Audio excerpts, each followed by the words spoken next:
जय हिंद दोस्तों। अगर आप लोग भी रेलवे ग्रुप डी 2026 की तैयारी कर रहे हो और गणित वाले सब्जेक्ट में 25 में से 25 स्कोर करना चाहते हो तो ये संभावित पेपर नंबर 5 आपके लिए बहुत इंपॉर्टेंट होने वाला है दोस्तों। और एक और गुड न्यूज़ है दोस्तों, आप सभी को पता ही है कि जो सिटी इंटीमेशन स्लिप है दोस्तों वो आज और कल में लिंक एक्टिवेट हो जाएगा, आप जाकर देख सकते हैं मेरे भाई। ठीक है, तो गणित के रिपीटेड क्वेश्चंस लेके आ रहा हूँ जो ग्रुप डी में हूबहू छपेंगे 3 अगस्त वाले पेपर में दोस्तों।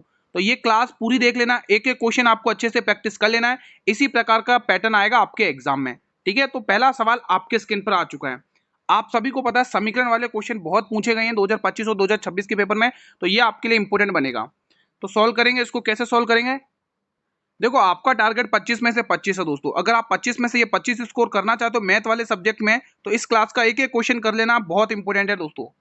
देखो कुछ स्टूडेंट क्या करेंगे, 16 का डायरेक्ट स्क्वायर करेंगे, 12 का स्क्वायर करेंगे, माइनस करेंगे, फिर लिखेंगे। लेकिन थोड़ा सा अगर अपन इसमें दिमाग लगा लें मेरे भाई, तो यहाँ पे आपको दिख रहा है ये ए स्क्वायर है, ये बी स्क्वायर है, माइनस में बी स्क्वायर। तो आपको इसकी आइडेंटिटी पता ही होती है, क्या होती है? ए प्लस बी होता है और ये ए माइनस बी होता है, ये समझाने के लिए दोस्तों। ठीक है, बाकी क्वेश्चन 2 से 4 सेकंड का भी नहीं है। ठीक है, तो यहाँ पे आप देखोगे, एक पहले तो इनको जोड़ लो, तो ये जोड़ लोगे तो 28 हो जाएगा, 28, और इनको एक बार घटा लो, कितना आएगा? 4 आएगा, और भाग आपको किससे करना है? 7 से।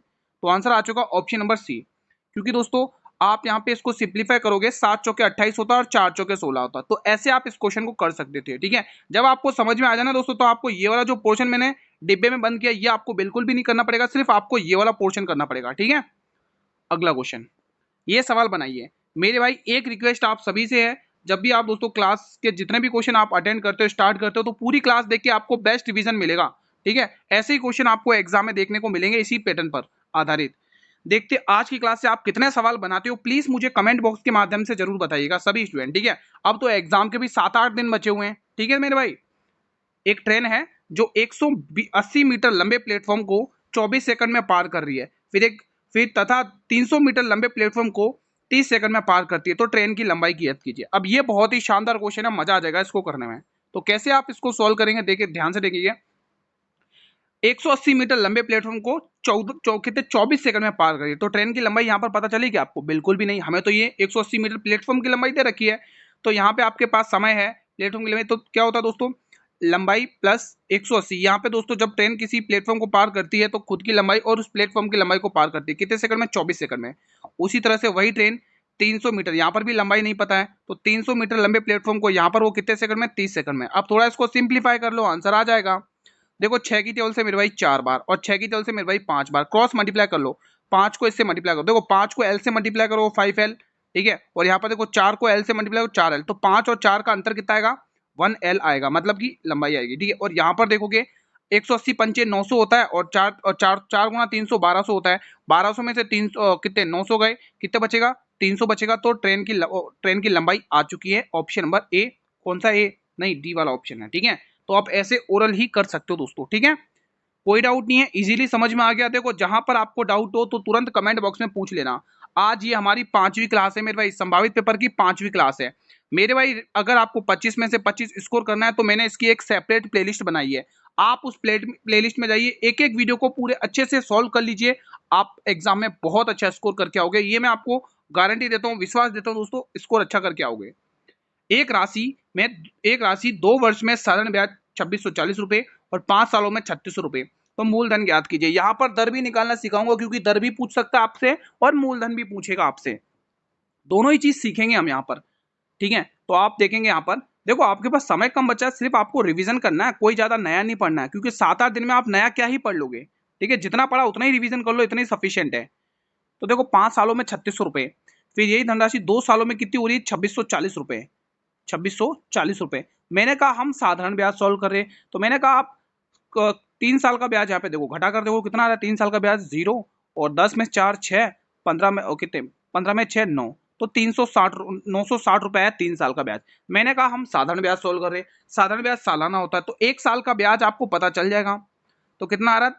कितना आ रहा है? 3 3 9, 3 दूनी 6, 1 साल का ब्याज 320 रुपए आ रहा है। ठीक है, जब मेरे भाई देखो ये जो दे रखा है ना 2640 रुपए हो जाती है, 3600 रुपए हो जाती है, ये मिश्र धन है। अगर आप मिश्र धन में से ब्याज को हटा दोगे, मूलधन अपने आप चल के आएगा। ठीक है, तो यहाँ पे देखो 1 साल का ब्याज अगर 320 है तो 2 साल का ब्याज कितना होगा? तो आप यहाँ पे 2 से गुणा करके देख लो कितना ना, 32 दूनी 64, 640 रुपये होगा। ये 640 रुपये 2 साल का ब्याज है। अगर आप इस मूलधन में से हटा देते हो गुरु, अगर 2640 में से अगर आप कितने 640 घटा देते हो तो आपके पास पता है क्या आंसर आएगा, ऑप्शन नंबर ए आ जाएगा। ठीक है, 2000 रुपये आ जाएगा। अब यहाँ पर आपने कहा था गुरु हमें दर निकालना भी सिखाएंगे, तो दर का सिंपलीफाई, दर का एक सिंपल फॉर्मूला है वो अच्छे से ध्यान रखेंगे। दर प्रतिशत, रेट ऑफ इंटरेस्ट निकालने के लिए 1 साल का ब्याज, 1 साल का ब्याज आपको लिखना है गुरु। ओके रिपोर्ट है, ये समझ में आ गया। अपॉन में क्या करना है गुरु, मूलधन करना है, और गुणा में हमें प्रतिशत में चाहिए रेट, तो हमें 100 से मल्टीप्लाई करना है। 1 साल का अभी आपने ब्याज निकाला, कितना निकाला, 640 रुपए। 600 नहीं, ये तो 2 साल का ब्याज था, 320 रुपए है 1 साल का, अभी आपने निकाला ना। ठीक है मेरे भाई, 1 साल का ब्याज गुरु 320 रुपए है। मूलधन अभी आपने देखा था 2000 निकाल दिया, वही तो पूछा था, और प्रतिशत का 100 लगा दिया। अब सॉल्व कर लो इस क्वेश्चन को, सॉल्व कर लो। 2 जीरो से ये 2 जीरो गए, 1 जीरो से ये 1 जीरो गया, 2 की जल से 16%। तो यहाँ से आपको रेट ऑफ इंटरेस्ट पता चल चुका गुरु जी, 16% आएगा। तो यहाँ से आप ऐसे क्वेश्चन कर लोगे आसानी से, कोई दिक्कत तो नहीं है। अगला क्वेश्चन देखो, मैंने मूलधन और दर दोनों निकालना सिखाया, एग्जाम में अगर आए तो धज्जा उड़ा देना ऐसे क्वेश्चन की। एचसीएफ आपको 12 दे रखा है, एलसीएम आपको 720, तो एक संख्या 144 है, तो दूसरी संख्या, जब एक संख्या 144 है तो आंसर ऑप्शन नंबर बी। ऐसे आप ओरल कर पाओगे दोस्तों एक झटके में, क्वेश्चन देखते ही उड़ाओगे। कब, जब आपको ये पता होगा कि गुरुजी दो संख्याओं का गुणनफल उनके लैसे और मैसे के गुणनफल के बराबर होता है, बस यही तो कंसेप्ट करना है, फिर तो ये देखते देखते उड़ जाएगा क्वेश्चन। एक संख्या क्वेश्चन ने दे रखी है 144, मान लो बी नाम की संख्या आपको निकालनी है, लेकिन क्वेश्चन है एलसीएम दे रखा है गुरु 720 और हमें एचसीएफ दे रखा है गुरु क्वेश्चन 12। ठीक है, अब इसको सिंप्लीफाई करो। आपको पता है ये 12 का स्क्वायर होता है तो 12 बार जाएगा, आपको पता है ये कितनी बार जाएगा, 60 बार, तो दूसरी संख्या चल के आ गई ऑप्शन नंबर बी। बताइए कोई डाउट है क्या, बना पा रहे हो ना इजीली। 8 संख्याओं का औसत 36 है, यदि संख्याएं 42 और 50 हटाई जाए तो नया औसत क्या होगा। अल्टीमेट क्वेश्चन है भाई, मजा आ जाएगा इसको करने में, सॉल्व करिएगा। अगर आप ध्यान से देखेंगे दोस्तों, ये चीज क्या है, औसत है 36, औसत दे रखा है, तो योग कैसे निकालते हो, औसत गुणा संख्या, योग आ जाएगा। तो 8 गुणा 36 कर लो, 36 का 4 गुना कितना होता है गुरु, 144 होता है, तो 144 का 2 गुना और कर लो तो हो जाएगा 288। ठीक है, तो मैंने ये योग निकाल दिया। अब आगे क्वेश्चन क्या कह रहा है, ध्यान से सुनना दोस्तों। संख्या आपके पास 8 थी, अब वो कह रहा है इन दो संख्याओं को हटा दो, 42 और 50 को हटा दो, हटाने का मतलब माइनस कर लो। तो मैं क्या करूंगा दोस्तों, 42 और 50 को जोड़ के उसमें से घटा दूंगा, और मुझे भाग किससे करना, ध्यान से सुनना। आपको क्या पूछा, औसत, औसत। ठीक है, तो औसत क्या होता है, योग बटे संख्या, ठीक यही तो होती है भाई। देखो यहाँ पे दो संख्या हटा रहे हैं, संख्या कितनी थी, 8 थी, अगर 8 में से दो संख्या चली गई तो कितनी बचेंगी, 6, यानी 6 से भाग करना पड़ेगा। तो देखो 50 और 42 कितना होगा, 92 होगा। तो 288 में से, 288 में से आपको क्या करना है, 92 क्या कर लेना, माइनस करके 6 से भाग कर लेना है। तो यहाँ पर कितना आ रहा है मेरे भाई, देख लो। 8 में से 2 गए 6 बचेगा, और 18 में से 9 गए 9 बचेगा, और 196 को आपको 6 से भाग कर लेना है। अब आपको पता है ये भाग पूरा पूरा जाएगा नहीं, जाएगा नहीं तो फिर हम पूरा सॉल्व क्यों करें, हमें पता है भाई पॉइंट में ही आंसर आना फिक्स है। समझ गए ना। ठीक है दोस्तों, अगला क्वेश्चन, इतना दिमाग नहीं लगाना, सिर्फ देखना भाई, हाँ पॉइंट में आंसर बनेगा और पॉइंट में एक ही ऑप्शन है। क्वेश्चन 6 भी बना दो तो मजा ही आ जाएगा। ए बी से 50% अधिक कार्य कुशल है, दोनों मिलकर उसी कार को, मतलब किसी कार को 16 दिन में पूरा करते हैं, ए अकेले उस काम को कितने दिन में पूरा करेगा। क्वेश्चन बहुत शानदार है। ये जो दे रखा है ना दोस्तों, ये इनकी क्षमताएं दे रखी है, 50% अधिक कार्य कुशल, कार्य कुशल की मतलब होता है इनकी कैपेसिटी है, मतलब क्षमताएं हैं।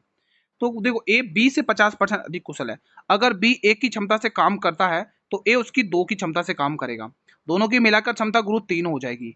लेकिन वो 3 की क्षमता से वो कितने दिन तक काम करते हैं, 16 दिन तक। तो 16 गुणा 3 कर लो, टोटल कार निकाल दो 48। क्वेश्चन आपसे पूछ के रहा टोटल कार 48 आ गया। ठीक है भाई, क्वेश्चन कह रहा है गुरुजी ए काम को कितने दिन में करेगा। गुरुजी ए की क्षमता तो 2 है, टोटल कार 48 है, तो गुरुजी वो बी वाले ऑप्शन को कर देगा, यानी 24 दिन में काम को निपटा देगा, ये इसका आंसर हो जाएगा। अब आप मुझे बताइए 20 काम को कितने दिन में निपटाएगा, कमेंट बॉक्स में ये सॉल्व करेंगे। देखो दोस्तों, जब भी ऐसा क्वेश्चन आता है कि 1/x प्लस, रुको रुको रुको रुको रुको वेट वेट, कुछ तो रुको रुको, सही है। देखो जब भी ऐसा कंसेप्ट है ना, x प्लस 1/x बराबर x है, तो आपको उस केस में करना क्या है दोस्तों, x का स्क्वायर करना है और -2 कर लेना है, बस इतना काम करना है। ठीक है, इस क्वेश्चन को उड़ाएं। तो ये क्वेश्चन कुछ इस प्रकार से बना हुआ है, मैं एक बार फिर से लिख देता हूँ, x प्लस 1 एक्स बराबर 5, ठीक है तो आपको क्या करना है, एक्स स्क्वायर प्लस 1/x² निकालना है, ठीक है। ये ऐसा क्वेश्चन की बनावट है। तो हमने क्या सीखा, जब ये वाला पोर्शन अपन को मिल जाए तो सिर्फ आपको इतना करना है, यानी 5 का स्क्वायर कर लो और उसमें से 2 घटा लो, ठीक है मेरे भाई। तो option number B will be the right answer, ठीक है मेरे भाई। तो इस कंसेप्ट को याद कर लो, इस ट्रिक को याद कर लो, ऐसे ही करना है, एग्जाम में आएगा। तो ये सवाल बनाइए, वो कह रहा है कि धारा के अनुकूल यानी कि डाउन स्ट्रीम दे रखा है, डाउन स्ट्रीम जाने में, डाउन स्ट्रीम की 24 किलोमीटर की दूरी को तय करने में उसको 3 घंटे लगते हैं। चाल आसानी से निकाल दो, तीनों चॉइस, क्योंकि चाल क्या होती है, दूरी बट्टे समय, ठीक है। फिर प्रतिकूल यानी धारा के विपरीत विपरीत दिशा यानी अप स्ट्रीम, कितनी देर की, 24 किलोमीटर की दूरी 4 घंटे में तय करना है। चाल यहाँ पर भी निकलेगी। आपको शांत जल में वाटर की चाल पूछी है, तो जब भी ऐसा क्वेश्चन आएगा तो आपको करना है क्या दोस्तों, ये रेशियो बना लेना है, सबसे बेस्ट रहता है। क्या बनाना है, बी, बी मतलब बोट की चाल, मतलब नाव की चाल, डब्ल्यू का मतलब पानी की चाल, वाटर की चाल, जल की चाल, डी एस का मतलब डाउन स्ट्रीम, धारा के अनुकूल, धारा की दिशा, और यूपी का मतलब अप स्ट्रीम, धारा के प्रतिकूल, धारा की विपरीत दिशा, ठीक है। तो उसने कहा है कि 24 किलोमीटर की दूरी 3 घंटे, वो भी धारा की अनुकूल, धारा के अनुकूल मतलब डाउन स्ट्रीम। तो 24 में आप जैसे 3 का भाग दोगे तो 8 आ जाएगी चाल किसकी, धारा की दिशा में। उसी तरह से यहाँ पर भी देखो 4 छंग 24, 6 चाल इसकी आ जाएगी। अब आप मुझे बताइए, शांत जल में नाव की चाल कैसे निकालते हो। नाव की चाल जब भी निकालते हो क्या करते हो, दोनों को जोड़ लेते हो, आधा कर देते हो, 8 और से 14, और 14 का आधा 7 हो जाएगा। तो ऑप्शन नंबर बी आपको टिक कर लेना है। मुझे आप लोग वाटर की चाल निकाल के कमेंट बॉक्स के माध्यम से बताएं। भाई एक छोटी सी विनती है, निवेदन है दोस्तों, चैनल पर नए हो तो चैनल को सब्सक्राइब जरूर कर लेना, आप सभी से रिक्वेस्ट है। और एक छोटी सी रिक्वेस्ट है, ये चीजें अगर क्लियर हो रही हैं आप लोगों की, सारी चीजें आपके दिमाग में पूरी तरह से बैठ रही हैं अच्छी तरीके से, तो वीडियो को लाइक करके मुझे रेस्पॉन्स तो कर दो। सभी स्टूडेंट से रिक्वेस्ट है, वीडियो को जिसने लाइक नहीं किया लाइक कर लो। चलो क्वेश्चन को बनाते हैं। क्वेश्चन कह रहा है, एक दुकानदार किसी वस्तु पर 25% का लाभ कमाता है। यदि वो इसे 240 रुपए कम में बेचता है तो उसको 5% की हानि होती। तो वस्तु का आपसे क्रय मूल्य यानी 100% का मान पूछा है। मेरे भाई ध्यान से सुनना, 100% वैल्यू होती है क्रय मूल्य। अगर वो इसको 25% के लाभ पर बेच रहा है, फिर उसके बाद वो कह रहा है कि उसको 5% की हानि होती है। अगर 240 में 5% की हानि का मतलब यही चीज अब वो कितने बेच रहा है, 95% में बेच रहा है। तो आप देख पा रहे हो, पहले बेच रहा था 125 में, अब बेच रहा है 95 में। कितना कम बेच रहा है भाई, यही तो पूछा है। इसका अंतर आएगा 30% का। इसको डायरेक्ट करने का तरीका क्या है, ध्यान से सुनना। जब भी ऐसा आएगा ना, कम और एक को हानि पर एक को लाभ है, तो उस केस में ये 25% और 5% दोनों जोड़ दोगे तो भी 30% ही आएगा। ये जल्दी करने का तरीका है। तो 30% का मान 240 है, आपसे 100% का मान पूछ रहा है, निकाल दो भाई। ये उसका 8 गुना 800 आंसर आ गया, ऑप्शन नंबर सी। ये इसका कितना गुना, 8 गुना है ना, इसका भी 8 गुना कर लो। ठीक है दोस्तों, तो मैंने अभी आपको शॉर्ट ट्रिक क्या बताई, जब भी ऐसा क्वेश्चन आया तो 25%, मान लो यहाँ पे 30% होता है, यहाँ 35%, 5% होता, तो 35 और 5 को जोड़ के 35% डायरेक्ट लिख देते, ये चीज लिखने की जरूरत ही नहीं पड़ती, और आप आंसर इसका ओरल कर सकते थे मेरे भाई, ठीक है। ये सवाल बनाइए, देखो सिंप्लीफिकेशन तो आज अच्छा खासा पूछेगा आपको, 2-3 क्वेश्चन पूछेगा हर शिफ्ट में। 25 क्वेश्चन आते हैं, उसमें से 2-3 क्वेश्चन तो आपको सिंप्लीफिकेशन के पूछेगा, बोर्ड मास रूल के अकॉर्डिंग। तो चलो सॉल्व करते हैं। देखो कितनी जल्दी ओरली आंसर आएगा। 5 का स्क्वायर 25, 25 चौके 100, और ये 6 गुना 100 हो जाएगा, और बट्टे में 3 आएगा, 3 दूनी 6, 200 हो जाएगा। ठीक है, 200 में 7 जोड़ोगे 207, और 207 में 8 घटाओगे तो कितना आएगा, 199, ऑप्शन नंबर ए। कितनी देर लगी इस क्वेश्चन को करने में बताइएगा, है ना इजी। देखो 5 का स्क्वायर गुरु 25, ये वैल्यू कितनी हो रही, 100 हो रही है, और यहाँ पर वैल्यू कितनी दिखी, गुणा में 6 दिख रहा है, और ये भाग में 3, ये नीचे आ चुका है। इधर आपको +7 करना है और इधर आपको -8 करना है। तो 3 की टेबल से गुरु 2 बार, और 100 दूनी 200, 200 +7 -8। अब तो आंसर कर दो, ऑप्शन नंबर ए। ये सॉल्व करके बताएंगे तो मजा आ जाएगा भाई। शानदार क्वेश्चन है, अल्टीमेट क्वेश्चन है। वो कह रहा है किसी संख्या के 20%, भाई कोई संख्या उसका मैं 20% ले लेता हूँ। ये मैंने किसी संख्या का 20% ले लिया गुरु, ओके रिपोर्ट है। फिर वो कह रहा है 620 के 20%, चलो भाई 620 के 20% कर देते हैं। 620 का 20% कर दो, ये मैंने 620 का 20% कर दिया। फिर वो कह रहा है उससे 170 अधिक है, ये भाई 170 अधिक है, ठीक है सॉल्व कर लो। तो ये वैल्यू 20 से कम 20, 20 पंचे 100, तो ये कहोगे ना x/5 हो चुकी है। अब इधर सोल्व कर लो, 2 जीरो से ये 2 जीरो, 62 का 2 गुना कितना होता है, 124 होता है। 124 प्लस 170 आपको कर लेना है, कितना आएगा, 12 और 17 कितने हो गए, 7 2 9, और एक और एक 2, 294। अब आपको पता है ये भाग में 5 इधर के गुणा में आ जाएगा। अब ये कितना, अब मल्टीप्लाई कर लो दोस्तों, ठीक है। तो 5 चौक 20 का 0 कैरी 4, 9 पंचे 45, 45 और 4 49, नहीं 9, 5 चौक 20 का 0 2, 9 पंचे 45, 2 47, देखो 70 आ रहा है, और 70 दो ऑप्शन में देखा तो 2 ऑप्शन गए, ठीक है। और आपको पता है कि यहाँ पे 14 7 14 यानी 17 के 14 के समथिंग आएगा, ऑप्शन नंबर डी। 1470 आंसर आएगा भाई, 1470, ठीक है, इजी था। ये बनाइए सवाल। एक कर्मचारी के वेतन में पहले 20% की वृद्धि होती है और फिर वापस 10% की वृद्धि होती है, तो वेतन में कुल प्रतिशत वृद्धि। आप इसको चाहो तो एक्स वाई फॉर्मूले से कर लो या तो आप रेशियो पर भी कर सकते हो। ठीक है दोस्तों, अगर आपको एक्स वाई वाला फॉर्मूला अच्छे से आता तो आप ओरल भी बना सकते हो। कैसे, ये पॉसिबल है क्या? बिल्कुल पॉसिबल है। देखो 20% की वृद्धि प्लस 20 प्लस 10, ठीक है, और प्लस 10 और इनका गुणा होता है, नीचे 100 से भाग होता है, प्लस 10, 20 और 20 30, यानी 200 में 100, 32% आएगा, ऑप्शन नंबर सी। तो ऐसे भी उड़ा सकते हो। देखो ये वाला formula X plus Y plus और यहाँ पे प्लस एक्स वाई अपॉन में 100, कर लो क्वेश्चन, बस हो गया कंप्लीट। 20 प्लस 10 गुणा में, सॉरी गुणा क्या, प्लस में आएगा ना यहाँ पर तो प्लस में है, ये प्लस में लिख दो, ये प्लस में एक्स वाई यानी कि 20 गुणा 10 अपॉन में 100। ठीक है, जब ये कंसेप्ट आपको पता होगा ओरली करोगे, अभी जैसे मैंने किया 2 जीरो से 2 जीरो गए, आपको पता है ये वैल्यू 30 होगी और आपको पता है ये वैल्यू 2 एकम 2 होगा, तो 30 और 2 32%, ऑप्शन सी। तो ऐसे भी कर सकते हो, कोई दिक्कत नहीं है। वो कह रहा है एक दुकानदार किसी वस्तु के अंकित मूल्य पर 15% की छूट देता है। यदि इस उत्पाद का अंकित मूल्य 6500 रुपए है तो इसका विक्रय मूल्य पूछा है। अंकित मूल्य गुरु 6500 रुपए दे रखा है, ओके रिपोर्ट है। उसने इस पर 15% की छूट दी है, 3/20 होती है, 20 का सामान 3 की छूट पर 17 पर जाएगा। बस अब सोल्व कर दो, हो गया काम। सोल्व कर दो अगर आप करना चाहो तो, ठीक है। 2 की जल्द से काट लो, 2 तिया 6, 2 दूनी 4, 2 पंचे 10, 17 पंचे 85, कैरी 8, 17 दूनी 34 और 8 42 की, तो 25 आएगा, 25 आएगा, तो 2 ऑप्शन कैंसल। ठीक है, हाँ 4 कैरी हो गया और 17 51 51 और 4 55, 55 आ गया भाई, 55 5525। इजी था, कैलकुलेशन तो इतनी आनी चाहिए भाई। 17 पंजे 85 की, 5 कैरी 8, 17 34, 34 8 42 की, 2 कैरी 4, 17 51 4 55, ओके रिपोर्ट है। ठीक है, तो आप ऐसे क्वेश्चन को उड़ा सकते हो बहुत जल्दी। ये प्रश्न बनाइए। क्वेश्चन कह रहा है यदि 4 और 20 का तृतीयानुपाती m है।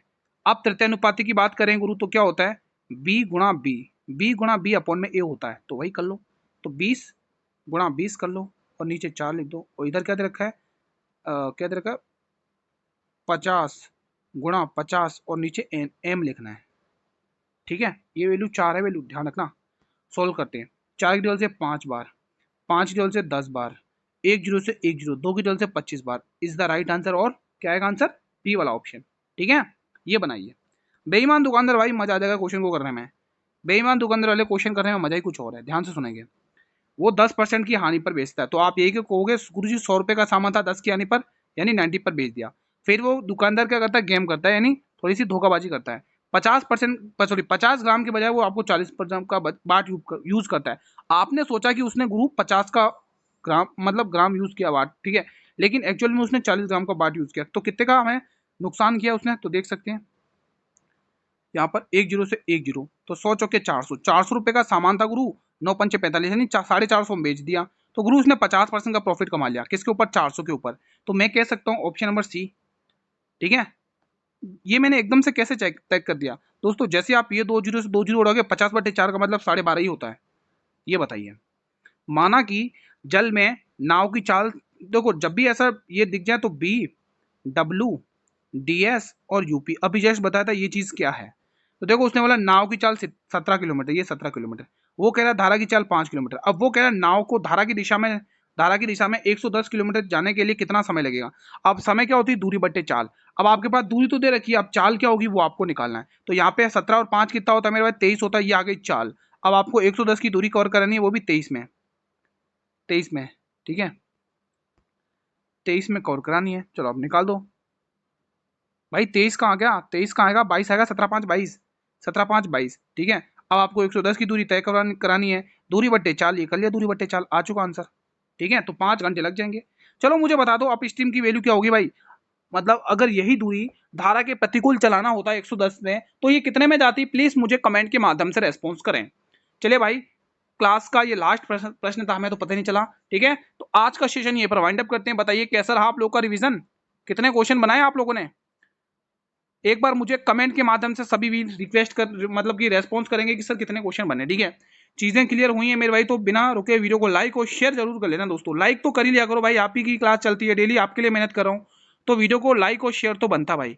अब आपका जो सिटी इंटीमेशन स्लिप है वो कल या आज इवनिंग तक दोस्तों एक्टिवेट लिंक हो जाएगा, आप देख सकते हैं। ये देख सकते हैं कि आपका पेपर किस शहर में है, ठीक है, किस तिथि को है, ये चीज आप देख सकते हैं। ठीक है मेरे भाई, इसके लिए मैंने एक वीडियो भी बनाई है, आप कल मैंने वीडियो अपलोड की थी, वो देख सकते हैं, क्या ले जाना क्या नहीं ले जाना, वो सब उस वीडियो में देखने को मिलेगा।